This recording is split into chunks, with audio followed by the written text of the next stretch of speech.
The reverse mortgage, also known as a home equity conversion mortgage or HECM, is an amazing product. We know you've probably heard a few things about it, but let's go over some facts. The reverse mortgage is available for qualified homeowners aged 62 and older. It's a loan secured by a home where repayment is deferred to a later date. The HECM is an FHA-insured product. With this product, the flow of money tends to move in reverse, which is why the HECM is also called a reverse mortgage. This product allows the homeowner to eliminate their required monthly principal and interest mortgage payment.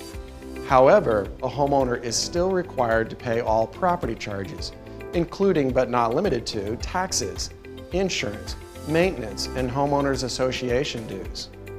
After paying off any existing mortgage payment, any remaining funds can be dispersed in either a lump sum, monthly payments, or a line of credit.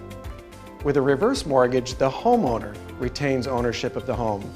They can use the funds however they'd like, pay off the loan at any time with no restrictions, or sell the home.